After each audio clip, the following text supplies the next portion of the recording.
This is Stephen Vogt from the Seattle Mariners, and you're listening to Jim on Base.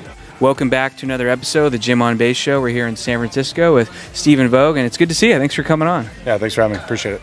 And it must bring back some good memories, right? You're shaking hands with a lot of people, so you're kind of the popular guy today.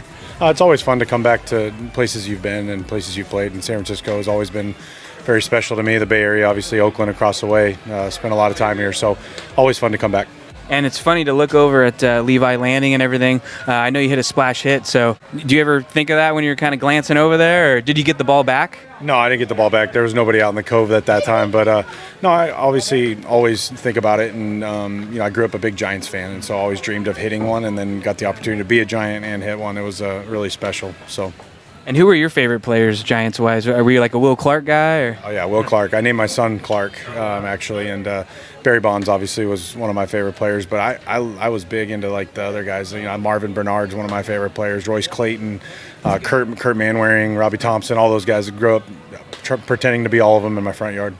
Those are some good names right there. And I know that you have kids and you're married, right? And is it true you met your wife at Azusa Pacific, right? Yeah, we met in college. She was a basketball player there, and I played baseball, and we were the same major, so we had class together, same groups of friends and all that. So met in college and got married. Well, it makes me think, have you done any one-on-one, or who's got the better shot right now? Oh, she wins every time. She wins every time. I think I've only beat her in horse like twice, so. Well, do you guys have roots to Seattle? Is that kind of why you went to the Mariners? Or we live up there. We live up in Olympia, Washington. But the Mariners called and gave me an opportunity to come work for them. I've always admired this organization from afar and competed against them, obviously, a lot of times. And so it was a group that I was really excited to join, and this coaching staff is helping me develop and learn. And it's really been a big part of my career. So it's been a really good place for me. I know you're a busy guy. You're also a dad, right? So how do you juggle that? Are the kids into sports, or a lot of FaceTiming, I imagine? Or? Yeah, kids are always into sports. They're all playing sports, basketball, baseball, soccer, taekwondo, softball, everything. We try to get them as active as possible, and they love it. They love just playing. But this life is not the easiest on families, right? Gone a lot.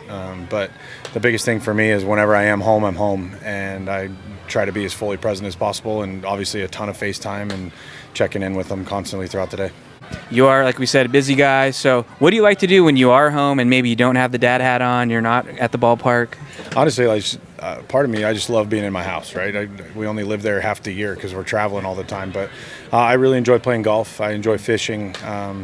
My buddy's a duck hunter. I don't hunt myself, but I like to go out there with him while he's doing it and just hang out in the wilderness. I just like being outside. I like playing spike ball, volleyball, just any kind of active thing, pickleball.